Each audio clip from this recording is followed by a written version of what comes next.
On October 19, 1986, Nigeria lost one of its most fearless voices, a journalist who dared to speak truth to power and was silenced by a letter bomb. This is the story of Dele Giwa, the man who redefined investigative journalism in Nigeria and paid the ultimate price for it.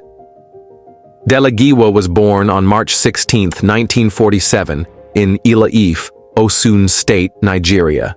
He grew up in a working-class family, where he learned the values of resilience and integrity.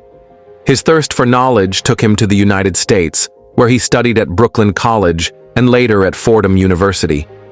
It was in America that he fell in love with journalism, inspired by the boldness of the free press. Giwa returned to Nigeria in the late 1970s, ready to reshape the country's media landscape. He worked with Daily Times and Sunday Concord before co-founding Newswatch magazine in 1984. Newswatch wasn't just another magazine, it was a revolution.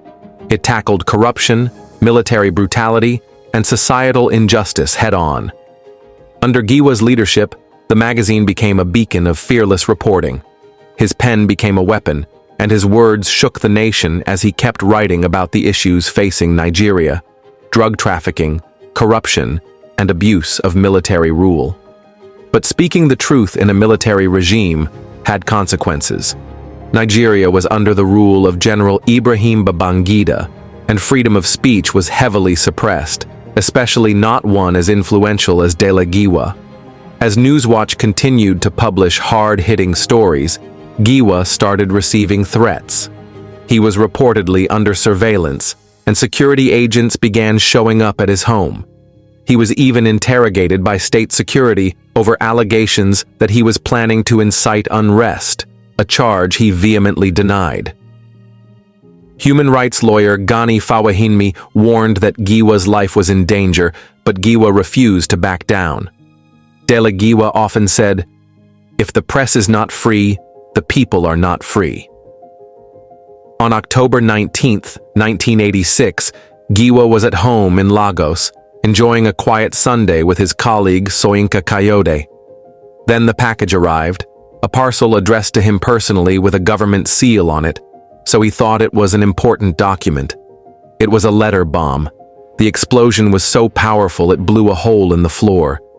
Giwa's body was mutilated beyond recognition. He died moments after getting to the hospital. His last words, "They've got me." News of Giwa's death spread like wildfire. Protests erupted, and journalists across Nigeria demanded justice. But no one was ever convicted for his murder. Many believe the Babangida regime was responsible, but the case remains officially unsolved. The investigation was riddled with inconsistencies, and key evidence mysteriously disappeared. Despite relentless efforts by Gani Fawehinmi and the Civil Liberties Organization, no government official was held accountable. Though his life was cut short, Dele Giwa's legacy lives on. He inspired a generation of journalists to stand firm against oppression, no matter the cost. One day, the Nigerian people will know the truth, and the truth will set them free. Dele Giwa. Dele Giwa's story is a testament to the power and the price of journalism. But the fight for truth and accountability is far from over.